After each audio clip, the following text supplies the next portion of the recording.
제가 좀 많이 유명해지고 힙합 씬에서 이제 딱 자리를 잡을 때 그때 어떤 오빠가 네 노래를 들었는데 너무 좋다 같이 작업을 하자 해서 알겠다 하고 제가 그 작업실로 찾아가게 된 거예요. 거기에 딱 갔는데 갑자기 딱 들어가니까 저 빼고 다 모든 사람들이 은박지를 이렇게 다 들고 있는 거예요. 은박지. 네. 뭘 하고 있는 건지 모르는 거예요. 그게 마약인 줄 모르는 거죠. 근데 이제 저한테 제가 오빠 근데 언제 작업해? 빨리 작업하자. 녹음하자 빨리 했는데 아 근데 그전에 네가 좀 했으면 하는 게 있는데 너 앞을 달려서 좀 힘들지 않아? 이런 식으로. 근데 내가 좀 알고 있는 지금 하고 있는 게 있는데 이게 페인킬러야. 여자로 치면 생리통 없애주고 뭐 마음의 고통을 없애주고 뭐 진정제다. 그리고 마약이 아니다. 합법이다. 병원에서 처방받을 수 있다. 그래서 굉장히 온갖 말들로 저를 유혹을 하면서 그 오빠가 저한테 이렇게 은박지랑 빨대를 주는 거예요. 그래서 제가 무섭다고 했는데 아니라고 내가 너 스승이니까 괜찮아. 진짜 괜찮아. 야 나는 믿어도 돼. 얘기하면서 괜찮다고. 그래도 네가 해보고도 아프면 그때는 안 줄게. 너가 그때도 싫으면 그때는 안 줄게. 강요 안 할게. 근데 나는 너를 정말 위해서 라고 했어요 저한테. 진짜 악마의 속삭임이네. 이게 뱀의 유혹이죠. 네, 진짜. 네. 저한테 이제 딱 좋아지고 제가 연기를 이렇게 흡입하는 그런 방법이었는데 연기를 딱 흡입하자마자 웃으면서 잘 가 이러는 거예요 저한테. 어떡해. 저한테 잘 가 이러는 거예요. 그래서 그때 잘 갈 때 딱 제가 연기를 마신 후였으니까 그 약에 대한 기운이 좀 저를 덮었고 네. 그때 아 내가 뭔가 돌이킬 수 없는 강을 건넜다? 그 사람들은 안 거죠. 그 안 한 거죠. 방이면 이제 너무 간단한 거. 아니죠. 알겠지. 2년 동안 알죠. 중독자들이니까. 그리고 딱 거짓말 아니게 10분 뒤에 후유증이 바로 오는 거예요. 토하고 막. 근데 이게 무슨 약인지 이름도 모르고 뭣도 모르고 했는데 나중에 찾아보니까 치사율 제일 높은 펜타닐인 거예요. 펜타닐. 2년 안에 죽는 약. 이 사람은 래퍼 사츠키입니다. 그녀는 이렇게 젊은 나이에 안타깝게도 펜타닐이라는 마약을 접하게 됐고 2, 3년간 고통스러운 시간을 보내야 했습니다. 여러분들 이런 영상 보신 적 있나요? 미국 필라델피아의 펜타닐 중독자들입니다. 그들은 저런 모습으로 하루하루를 연명하며 살다가 결국 대부분 2년 안에 사망한다고 합니다. 2023년에서 2024년 미국에서 펜타닐로 사망한 사람은 20만 명 가까이 되며 이 마약은 미국 사회 전반에 아주 심각한 영향을 끼쳤습니다. 그녀도 역시 다른 중독자들처럼 중독 기간이 2, 3년이 가까워지면서 결국 극단적인 선택을 다짐하게 됐습니다. 그리고 그녀는 죽기 전에 자신이 약을 끊으려고 할 때 자신의 발에 몰래 마약 주사기를 꽂았던 언니에 대한 원망을 계속 가지고 살았기 때문에 그 언니를 죽이고 나도 죽어야겠다 라는 정말 어린 나이에 생각하기 힘든 무서운 결정을 하게 됩니다. 그러니까 잃을 게 없다. 난 더 이상 잃을 게 없고 이 삶에 미련도 없다. 이런 거였는데 이제 딱 실행만 하면 돼요. 그 언니의 집 비밀번호 제가 알고 있었기 때문에. 근데 진짜 내가 이걸 하면 내가 진짜 행복할까? 내가 정말로 평안할까? 내가 정말 이거를 해서 이게 정말 행복할까? 양심이 찔리는 거예요, 점점.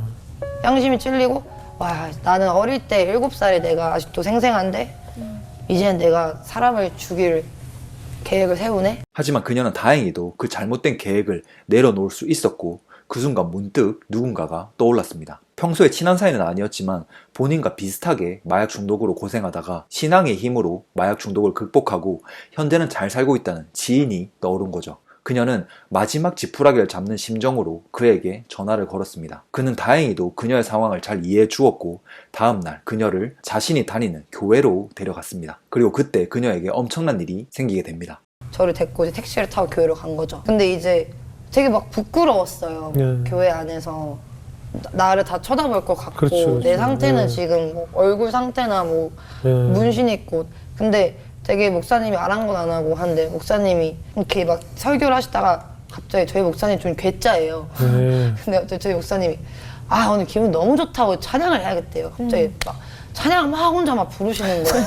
그래서 내가 저 사람 왜 저래? 이러고 있다가 근데 그게 갑자기 그 이제 흐름을 타서 찬양이 딱 나오는데 찬양하라 내 영혼아 이건데 이게 저희 엄마가 저 어릴 때 맨날 불러주던 자장가였어요. 근데 그 타이밍에 그게 그 당시에 저는 제 감정을 기억하니까 그 타이밍에 그게 갑자기 나온다는 게 좀 말이 안 됐거든요. 근데 저는 순간적으로 확 온 감동이 환영한다.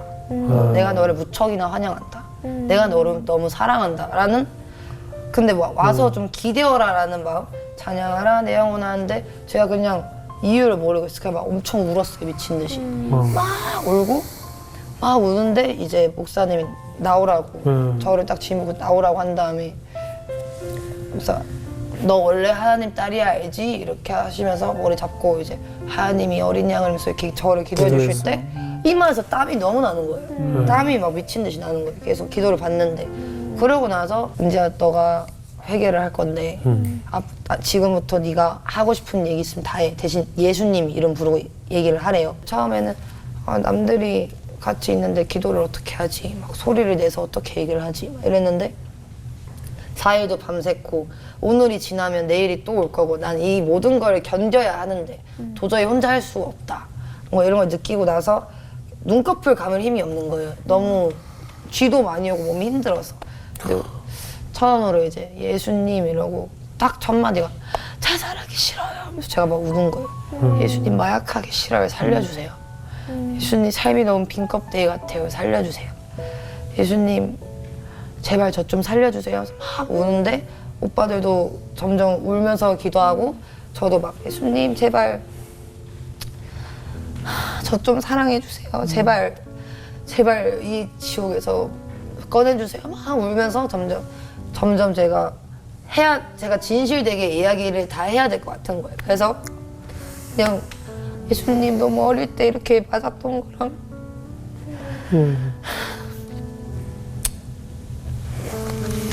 그냥 너무 힘들었는데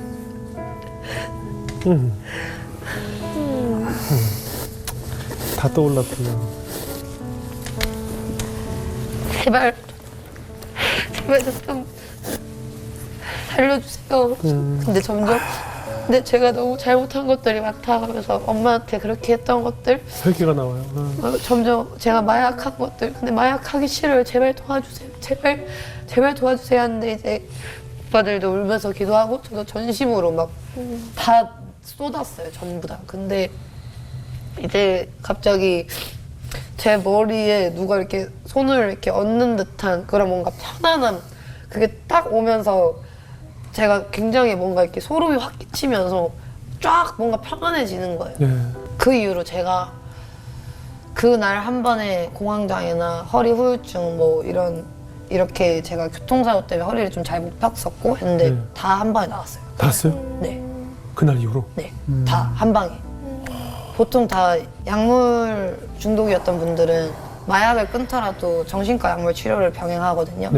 근데 저는 그런 거 없었어요. 정말 감동적인 이야기죠. 저도 이 이야기를 보면서 정말 많은 것들을 느꼈는데 근데 뭐 제가 오늘 이 영상을 통해서 그러니까 기독교를 믿어야 된다, 뭐 신앙을 가져야 된다 이런 얘기를 하려는 건 아니고 저 사츠키라는 분에게 어떤 일이 일어난 건지에 대해서 조금 이야기해 보려고 해요. 제가 항상 말하지만 우리는 살아가면서 힘든 일들, 여러 가지 일들을 겪게 되고 그 힘든 일을 겪을 때 느끼는 감정을 느끼고 싶지 않아 하게 됩니다. 그래서 자동적으로 방어기제가 생겨나게 되고 우리는 배에서 올라오는 감정을 차단하게 된다라고 제가 항상 말하죠. 그렇게 미주신경을 통해 올라오는 감정을 차단하기 시작하면 우리의 신경계는 점점 굳게 되고 우리의 신경회로는 자유롭게 소통하지 못하게 됩니다. 특정 감정을 허용하지 않기 위해서 우리의 신경회로를 끊어버리게 되는 거죠. 그러면서 우리는 우리 자신과의 연결이 점점 약해지게 됩니다. 그래서 특정 신경회로만 계속 발화하면서 같은 느낌과 같은 감정으로 같은 생각을 하면서 살아가는 거죠. 그럴 때 우리 뇌와 몸의 신경소통은 점점 더 왜곡된 방식으로 소통하게 됩니다. 불균형 상태가 되는 거죠. 이렇게 불균형 상태일 때는 우리의 감정도 아주 불안정하게 됩니다. 실제로 우리 뇌와 심장의 주파수가 깨지면서 우리의 감정도 불안정한 상태가 되는 거죠. 그런데 제가 항상 말씀드리듯이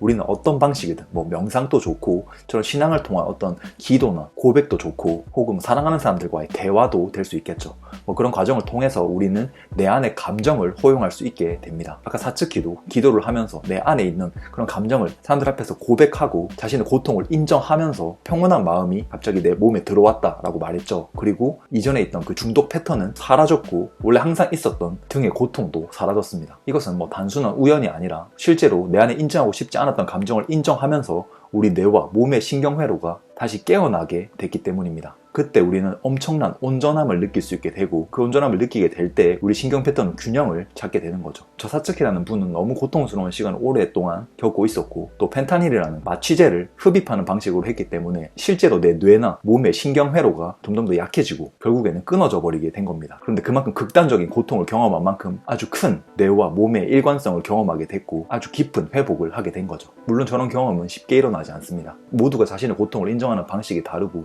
지금까지 살아왔던 방식도 다르기 때문이죠. 저도 명상을 하면서 원래는 제 몸에 있던 신경회로들이 인식이 되기 시작하면서부터는 불균형한 신경회로를 균형을 맞추는데 집중하는 작업을 많이 했었습니다. 그런데 제가 어느 순간 알게 된 것은 그렇게 불균형을 균형으로 맞추려는 노력도 물론 중요하지만 우리 모두가 인간으로서 자신만의 고통을 가지고 살아가고 그것을 피하려고 하는 방어기제 속에 살게 됩니다. 그러다 보니 누구나 각자만의 불균형이 있는 거죠. 그래서 제가 어느 날 명상 중에 문득 떠오른 것이 그런 불균형의 균형을 맞추기 위해서 노력하는 것이 아니라 그대로 그 불균형한 신경회로에서 오는 불편한 느낌, 답답한 느낌, 굳어있는 느낌도 그대로 인정하고 그 느낌 자체에 감사함을 가지고 느껴주기 시작했습니다. 그 불균형 자체가 굉장히 아름답다고 느낄 수 있게 된 거죠. 왜냐하면 우리 안에 균형이 있기 때문에 불균형이 불편하게 느껴지는 것이기 때문에 인간으로서의 그 불균형과 불완전함이 아름답게 느껴진 거죠. 그러면서 저는 그런 감각들을 그대로 허용하는 게 좀 더 익숙해지기 시작했습니다. 그러다 보니 어느 순간 깊은 균형에 왔을 때 저는 정말 제 안에 깊은 온전함을 느낄 수 있었고 저는 특정 종교를 가지고 있지는 않지만 감히 제 안에 거하고 있는 신에 가까워지는 경험을 할 수 있었습니다. 저는 사츠키처럼 저런 극단적인 상황에 있는 것도 아니었고 그래서 저런 드라마틱한 변화를 경험하지 않았지만 정말 오랜 시간 동안 제 나름의 고통을 겪으면서 그걸 마주하면서 긴 시간 동안 꾸준히 명상을 하다 보니 그런 경험을 하게 된 거죠. 뭐 그런 경험이 무슨 의미가 있냐라고 말씀하실 수도 있겠지만 우리가 신경계가 저렇게 깊은 균형을 찾는 경험을 하게 되면 우리는 더 이상 이 세상에 나 혼자라고 느끼지 않게 됩니다. 물론 그때 그 깊은 균형 상태로 제가 평소에도 살아가는 건 아니지만 물론 저도 인간으로서 똑같이 힘듦에 반응하고 똑같이 고통을 느끼며 살아가지만 그때 그 경험, 정말 그 온전한 경험, 제 안에 흐르는 생명력이 저 안에만 흐르는 게 아니고 이 세상 어디에나 있잖아요. 그렇기 때문에 나무도 성장하는 거고 꽃도 성장하는 거고 저도 성장하는 거죠. 그런데 우리는 그 생명력을 계속 피하게 됩니다. 제가 항상 말하듯이 스트레스라는 것을 느끼고 싶지 않기 때문에 우리의 신경계를 끊게 되면서 우리의 생명력이 제대로 흐르지 않게 되는 거죠. 그래서 온전한 생명력에 가까워졌을 때 우리는 아주 깊은 경험을 할 수 있게 됩니다. 그리고 더 이상 혼자가 아니라는 기분, 내 불안전함조차도 아름다운 것임을 완전히 몸으로 체감하고 나서부터는 제가 보는 모든 것의 관점이 달라지기 시작했습니다. 저는 아름다운 가족이 있고 아름다운 친구가 있고 또 아름다운 아내가 있지만 이것에 저는 충분히 감사하다고 느끼고 있었다고 생각했지만 그 경험을 통해서 저는 더 깊은 감사를 가질 수 있었고 제 관점은 완전히 달라졌습니다. 물론 저 균형 상태를 평소에도 계속 유지할 수는 없기에 힘들 때도 많지만 내 안에 그런 온전함이 있다는 그 확실한 감각은 있지 않으니 이 세상을 전혀 다르게 볼 수 있게 된 거죠. 그러니까 우리 모두에게 각자만의 방식이 있고 각자의 아름다움이 있다고 생각합니다. 저는. 그리고 명상을 지속할수록 우리는 내 안의 아름다움이자 두려움을 마주할 수 있게 되고 그 두려움이라는 것조차 우리가 더 성장하기 위한 반드시 필요한 것임을 몸으로 체감할 수 있게 됩니다. 그러니까 여러분 명상이든 뭐 어떤 거든 좋습니다. 지인에게 정말 진심 어린 마음을 얘기해 본다든지 정말 자존심을 내려놓고 정말 내 안에 있는 얘기를 꺼내 본다든지 꼭 그런 시간을 가져보세요. 내 안의 두려움을 마주하면 세상에 있는 두려움은 점점 더 약해집니다. 이 명상에 대해서 더 자세히 알고 싶으신 분들은 제가 고정 댓글에 링크 달아놓을 테니 그 영상 한번 시청해 보시기를 바랍니다. 명상이 그냥 단순히 앉아있는 것이 아니라 정말 내 신경계를 바꾸는 정말 엄청난 도구임을 알 수 있게 될 겁니다. 자, 오늘의 영상은 여기까지 하겠습니다. 오늘의 영상이 도움이 되셨다면 구독 버튼 눌러두시면 이런 도움 쉽게 받으실 수 있을 겁니다. 다음에 또 다른 내용으로 찾아오겠습니다. 감사합니다.